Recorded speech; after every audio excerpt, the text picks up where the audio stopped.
안녕하세요. 반갑습니다. 리얼 미국 주식입니다.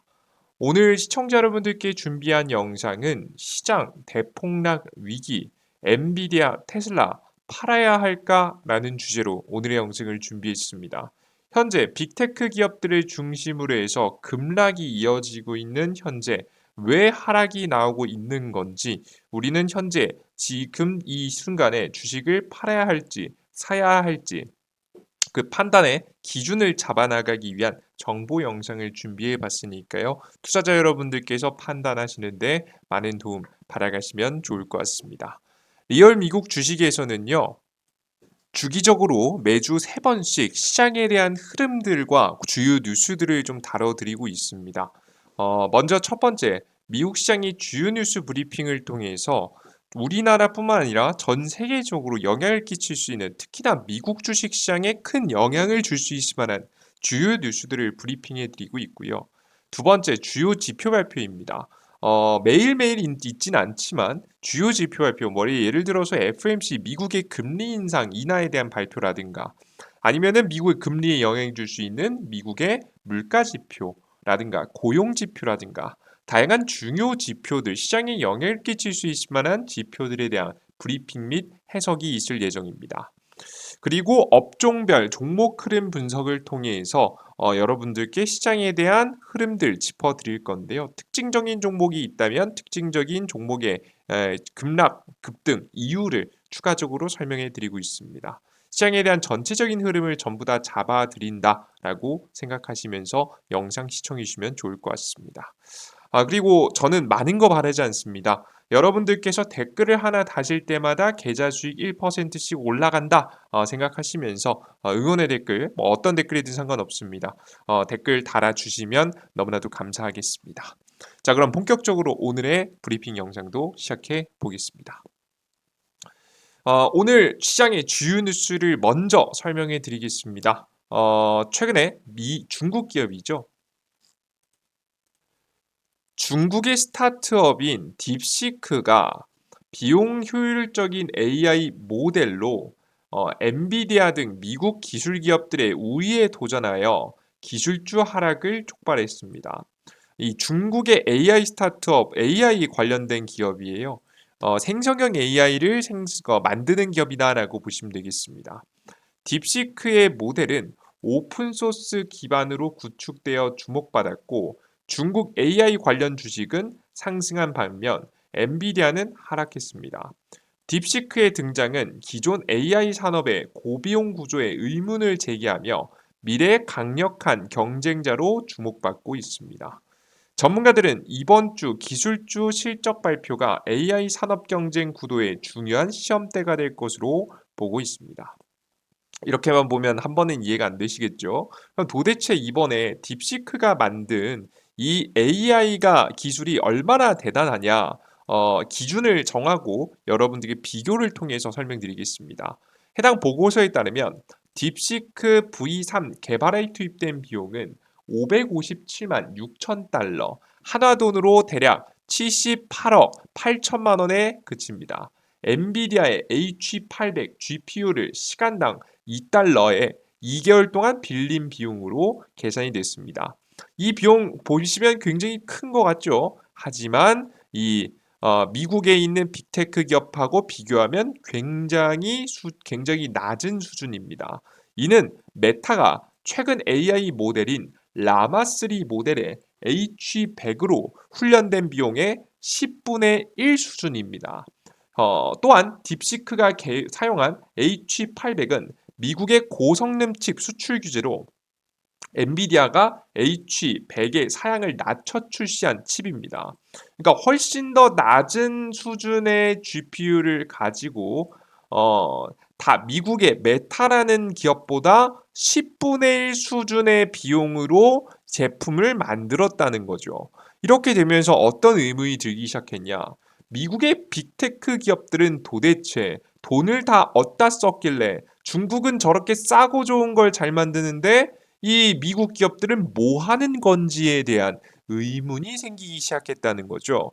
계속해서 돈을 들어가고 있는데 중국보다 못한다라고 하면 굉장히 충격적인 결과 아니겠습니까? 그죠? 그죠. 예, 사실 근데 여기에는 이유가 있긴 합니다. 뭐냐면 중국의 AI 관련된 기업들은 큰 규제를 받지 않아요.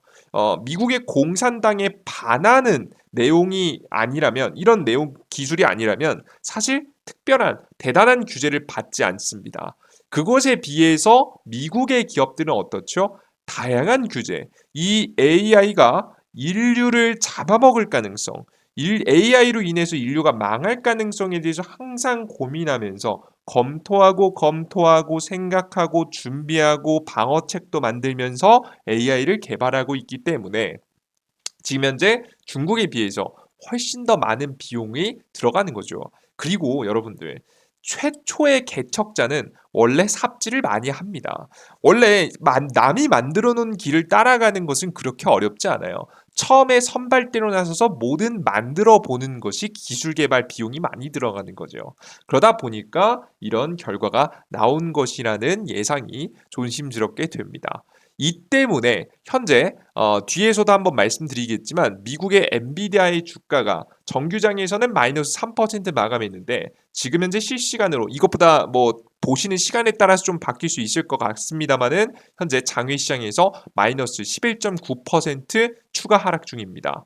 나머지 AI 관련된 기업들도 죄다 급락을 하는 모습을 보이고 있죠. 빅테크 기업들이 쏟아지면서 급락하고 있다라고 보시면 되겠습니다.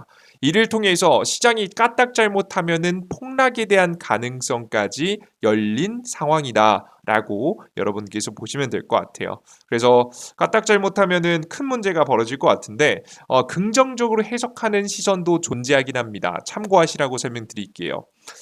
지금 현재 이 최근에 딥시크가 내놓은 AI를 보면서, 중국의 AI를 보면서 많은 사람들은 이렇게, 미국에 이렇게 표현하는 사람들도 많았는데요. 스푸니크 모먼트가 나왔다라고 이제 표현을 했습니다.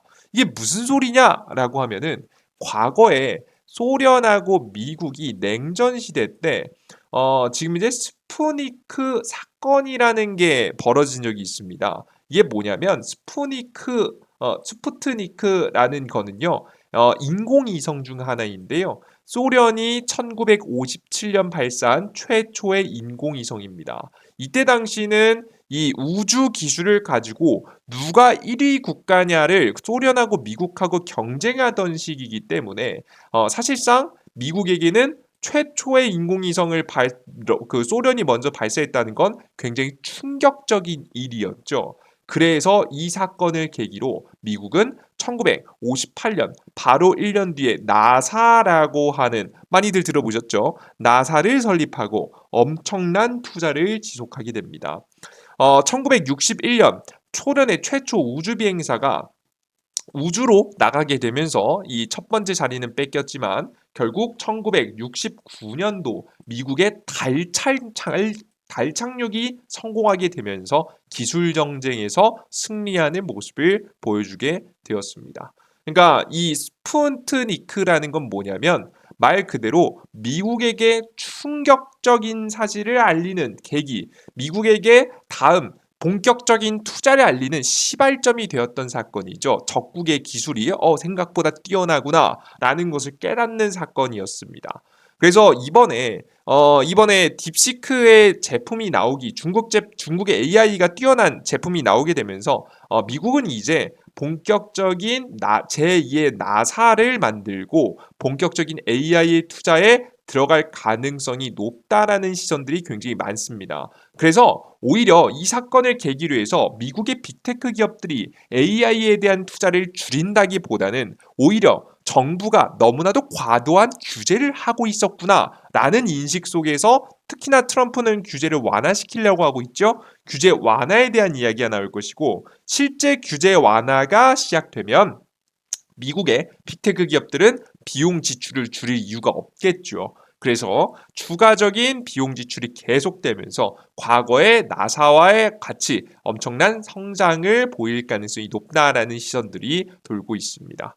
미국이라는 나라가 워낙에 기초 체력과 기초 과학과 기초 인력들이 워낙에 뛰어난 국가다 보니까 이런 해석도 나오고 있는 것으로 보여져요. 그래서 지금 현재 위기가 왔다 라는 이야기와 함께 동시에 나오고 있는 게 이번 위기가 오히려 기회가 될 것이다 라는 이야기도 나오고 있으니까 우리 투자자 여러분들께서 지금 당장 급락한다고 해서 너무 부정적으로 보기보다는 상황을 지켜보면서 어떤 기업이 제2의 나사 같은 기업이 될 수 있을지, 사실 나사는 뭐 기업은 아니지만 미국 정부가 만든 정부기관이긴 하지만 제2의 나사와 같은 행보를 보일 수 있을 만한 기업들은 어떤 기업들이 있을지 우리는 지켜봐야 된다라는 설명을 드려보도록 하겠습니다. 이해되셨죠? 참고하시면 좋을 것 같습니다. 자, 그리고 두 번째 뉴스입니다. 두 번째 뉴스는 트럼프와 중국의 또 갈등인데요. 최근에 트럼프 대통령이 당선되고 임기가 시작되고 나서부터 북미 지역의 캐나다, 남미 지역의 현재 멕시코, 그리고 그 이외 유럽도 압박을 했고요. 그게 러시아까지 압박을 했죠. 그 남은 지역이 아시아 지역이지 않았습니까? 본격적인 아시아에 대한 지금 현재 공격이 시작됐습니다. 트럼프 대통령은 중국의 미국 내 불법 체류 중국 이주민을 다시 받아들일 것을 요구했으며 중국은 검증 후 확인된 자국민을 수용하겠다고 밝혔습니다. 미국에는 2022년 기준 21만 명의 불법 체류 중국 이주민이 있으며 팬데믹 이후 증가한 것으로 보입니다. 중국은 작년에 4대 귀국 항공편을 수용하며 2018년도 이후 중단되었던 조치를 재개했습니다. 트럼프는 중국의 펜타닐 유입 문제를 지적하면서 10% 관세를 경고했으나 이는 선거운동 당시 60% 관세 위협보다 완화된 입장입니다.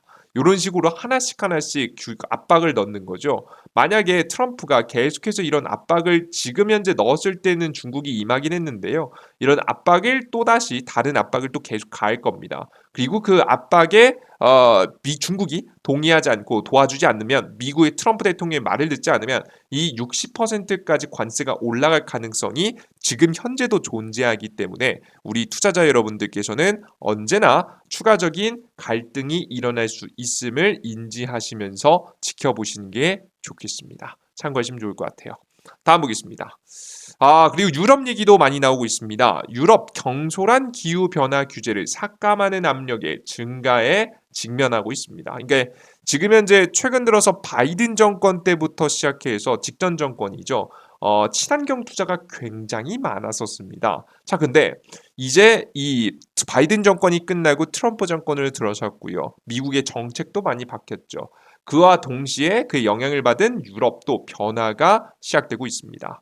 기업과 정부는 EU의 유럽의 복잡한 지속 가능성 규제가 투자와 경쟁력을 저해한다고 판단했으며 규제 완화를 요구하고 있습니다. 다보스와 EU 회원국들에게는 규제 간소화와 투자 환경 개선을 촉구하는 목소리가 높아지고 있습니다. 프랑스와 독일은 구체적인 규제 완화 요구를 제시하며 EU는 침체와 정치적 압박에 대응하고 있습니다. 전문가들은 규제 간소화가 기후변화의 지속적 가능성 정책을 약화시킬 위험성을 경고하고 있습니다. 이게 문제가 뭐냐면요. 친환경 에너지를 사용해야 된다? 다 좋죠. 근데 이 친환경 에너지를 사용하다 보니까 차라리 원유하고 천연가스를 쓸 때보다 훨씬 더 많은 비용을 내고 우리가 전기 에너지라든가 그 다양한 제품들을 사용할 수밖에 없는 상황이 만들어지는 겁니다. 그러니까 전체적으로 이 친환경을 사용한다는 것 자체가 비용 증가를 만들어내게 되고 그 비용 증가는 인플레이션 증가로 이어지게 됐죠. 그래서 최근에도 유럽 같은 경우에는 경제 회복이 안 됐음에도 불구하고 물가는 계속해서 생각보다 높은 상태를 유지하고 있습니다. 물론 비교적이에요. 경제가 안 좋은 거에 비해서 높은 물가를 지속하고 있죠. 이게 다 친환경 때문이다라는 인식들이 많습니다. 물론 시간이 지나면 지날수록 기술의 성장에 의해서 그 성장에 의해서 자연스럽게 비용 감소가 이루어지겠지만 지금 현재 막 도입하는 시기에는 어쩔 수 없는 인플레이션이 일어나게 되는 거죠. 그러다 보니까 지금 워낙에 유럽 경제가 안 좋고 이미 뭐 바이든 정권 끝나고 트럼프 정권으로 바뀐 시기다 보니까 이런 문제들이 과거부터 있었는데 덮고 있다가 이제 막 더 많이 드러나기 시작했다라고 보시면 되겠습니다. 유럽 같은 경우에도 친환경 규제 완화에 대한 가능성이 늘어나면 전기차 판매 기업들의 판매량이 감소할 수 있습니다. 그러니 우리 투자자 여러분들은 이런 현상이 벌어질 수 있음을 인지하시고 지켜보실 필요가 있습니다. 이해되셨죠? 지금 현재 친환경 시장 유럽 시장이 제일 크고요. 다음 전기차 시장은 유럽 시장이 제일 크고 그 다음에 미국 시장이 제일 크죠. 뭐 중국은 당연히 제외시키고 나서 이 두 개의 국가가 특히나 굉장히 중요한데 유럽에서도 이런 친환경 주제가 사라지게 되면은 우리나라 전기차 판매 기업들에 대한 전략도 좀 변화가 있어야 되지 않을까 싶습니다. 참고하시면 좋을 것 같아요. 좋습니다. 다음은 주요 지표 발표를 보겠습니다. 주요 지표 발표는 특별한 건 없었습니다. 오늘 아무것도 없어요. 특별한 발표 없고요. 내일 신규 주택 판매부터 시작해서 수요일 소비자 신뢰 지수 발표, 그 다음 목요일 원유 재고, FMC 금리 결정 등이 있습니다. 일단 중요한 거는요. 앞에 두 개, 솔직히 말해서 화요일, 수요일도 물론 봐야겠지만 그렇게 크게 중요한 지표는 아니에요. 가장 중요한 지표는 목요일 날 나온다라고 보시면 되겠습니다. 목요일 날 지표 발표가 되는데요. 금리 결정, 금리가 어떻게 되는지 굉장히 중요하겠죠. 예측치는 동결로 나오고 있습니다. 이 예측치를 보여드리려고 오늘 지표 가지고 나온 거예요. 동결로 시선들은 많이 몰리고 있고요. FMC 기자회견에서 결국에는 금리를 이번 2025년도에 몇 번 내릴지 이야기가 나오는 게 중요하다고 봅니다. 지금까지는 총 2번밖에 안 내린다라고 이야기를 하고 있습니다. 이게 다시 늘어나는지 아니면 줄어드는지 이 의견이 계속해서 유지되는지 꼭 보실 필요가 있을 것 같습니다. 자, 그리고 현재 GDP입니다. GDP가 생각보다 이전에 대비해서 조금 줄어든 모습이죠. 예상치가. 실제 어떻게 나오는지를 보실 필요가 있습니다. 전 경제가 이 수치는 적당히 안 좋게 나오는 게 좋습니다. 왜 그런 거냐? 뭐 지금 예측치대로 나오는 것도 괜찮고요. 예측치보다 조금 더 안 좋게 나오는 게 좋습니다. 물론 과하게 안 좋게 나오는 건 당연히 최악인 거고요.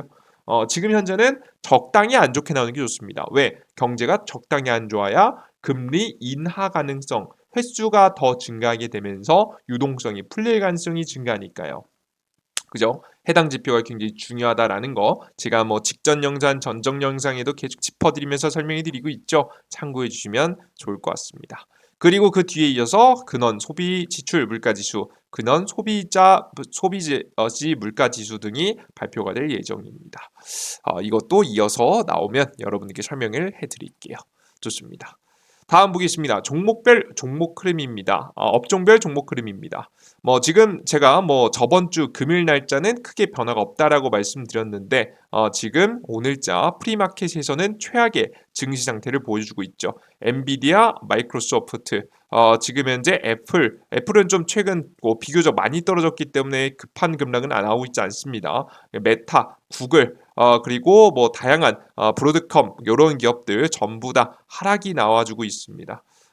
미 테슬라도 일부 좀 많이 떨어지고 있네요. 확실히 AI에 투자한 기업들이 의문을 풀면서 급락이 나올 것이라고 보입니다. 저는 이번에 이것 때문에 더욱더 과거에도 말씀드렸지만 이번에 실적 발표가 굉장히 중요할 거라고 보여집니다. 전문가들은 이번 주 실적 발표가 AI 산업 경쟁 구도의 중요한 시험대가 될 것이라 보고 있다라는 거 보이시죠? 확실히 중국의 AI 기술과 저렴하게만 잘 만든 AI 기술과 비교하면서 결국 비용 지출, 과도한 비용 지출에 대해 부각될 가능성이 높기 때문에 그나마 돈을 잘 버는데 돈을 많이 쓰는 거면 괜찮잖아요. 그죠? 그나마 이것도 좋은 건 아니지만 그나마 그렇죠. 근데 이제 만약에 돈을 못 버는데 그럼에도 불구하고 출혈 경쟁으로 돈을 더 쓰겠다라고 얘기하면 시장에서는 이번엔 반응이 좋지 않을 것 같습니다. 차라리 중국 기업 같이 저렴하고 좋은 걸 만들어라고 투자자들이 요구할 가능성이 높겠죠. 그래서 지금 현재 분위기에서 실적 발표가 어떻게 나오는지가 그 어느 때보다 중요하다라는 거 다시 한번 강조해 드리고요. 이번 주에 이어서 다음 주까지 계속되는 빅테크 기업들 마이크로소프트, 애플, 그리고 그 이외 메타 같은 기업들의 실적 발표 이번 주 계속 있을 예정이고요. 2월 달에도 계속될 예정이니까 나오는 실적 발표를 잘 확인해야 될 것으로 예상이 됩니다. 꼭 확인하시는 게 좋을 것 같아요. 아시겠죠? 그래서 오늘의 내용 정리를 좀 다시 한번 해드리면요. 오늘의 뉴스들을 쭉 정리해 보면은 중국의 생성형 AI로 인한 빅테크 기업들의 AI 기술력이 논란이 되고 있다. 정확하게 말해서는 돈 쓴 거 대비해서 너무 기술력이 안 나온다는 내용이 부각되고 있고요. 이번 사건이 AI 규제를 완화시킬 시발점이 되는지 이건 트럼프의 반응이 중요하겠죠. 그래서 트럼프 대통령이 오히려 이런 결과가 나온 건 미국의 AI 규제가 너무 심하기 때문입니다. 라고 하면서 규제 완화로 방향성을 가져가면 오히려 기회가 될 수 있을 거라는 말씀. 지금 증시는 조금 더 많이 떨어질 가능성이 높아 보이긴 하지만 조금 더 당분간은 하락 분위기가 나오겠지만 그래도 트럼프의 반응에 따라서 오히려 기회가 될 수 있다. 저점 매수의 타이밍이 될 수도 있다라는 거 설명을 좀 해드리고요. 이번 주 기업들의 실적 발표 플러스 연설이 중요할 것이라는 예상이 됩니다. 역시나 앞서 설명해 드렸던 대로 실적 발표하면서도 앞으로 우리는 AI 투자에 대해서 어떤 태도를 보일지에 대해서 이야기를 하겠죠. 이 연설이 굉장히 중요할 것으로 보입니다. 그러니 우리 투자자 여러분들은 이번 주 계속해서 테슬라라든가 엔비디아라든가 뭐 그 이외 다양한 테크 기업들의 주가가 하락할 때 그냥 단순하게 지켜보시는 것이 아니라 실적 발표에서 어떤 의견을 내고 어떤 방향성을 기업 대표들이 이야기하는지 확인하고 갈 필요가 있다라는 거 여기까지 설명을 드려보도록 하겠습니다. 증시가 굉장히 어지럽고 힘듭니다. 증시 너무 어렵죠. 저 또한도 너무나 어렵다고 생각이 되는데요. 이럴 때마다 우리는 개인적으로 결국에는 자신이 판단을 해서 투자를 할지 말지 결정을 해야 됩니다. 다만 그 투자 결정을 할 때 내가 못해도 정말 이것만은 알고 있어야 되는다는 내용들을 제가 계속해서 시장 브리핑을 통해서 전달해 드려 보도록 할 테니까 한쪽에 기우는 이야기보다는 정보 전달을 통해서 여러분들 투자 판단에 도움이 될 수 있을 만한 내용들 다양하게 잘 준비해서 전달해 드려 보도록 할 테니까 계속되는 공부 영상 시청해 주시면서 잘 따라와 주시면 좋을 것 같습니다. 좋습니다. 여기까지 오늘도 이 명절 와중에 공부하시냐고 너무나도 고생 많으셨고요. 많은 분들께서 명절에 쉬시는 중이죠. 그죠? 하지만 저는 쉬지 않고 계속해서 브리핑 영상 추가적으로 계속해서 올려드릴 예정이니까요. 여러분들께서 다음 영상도 기대해 주셨으면 좋겠고요. 다음 영상은 목요일 날짜로 이번 주 중요 지표 발표 있죠? FMC 발표, 금리 발표, GDP 발표 있는 날짜에 여러분들께 한 번 더 정리해서 정보를 전달해 드려 보도록 하겠습니다. 뒤에 이어서 실적 발표 내용이 있으면 추가적으로 그 내용까지도 합쳐서 전달해 드려 보도록 할게요. 아시겠죠? 좋습니다. 여기까지 오늘 영상도 시장 너무 고생 많으셨고요. 여러분들도 지금 눈도 많이 온다고 하는데 여러분들 운전 조심하시고요. 다음 공부 영상을 통해서 추가적으로 또 찾아뵙도록 하겠습니다. 여러분들 모두 고생하셨습니다. 수고하셨습니다. 감사합니다. 땡큐.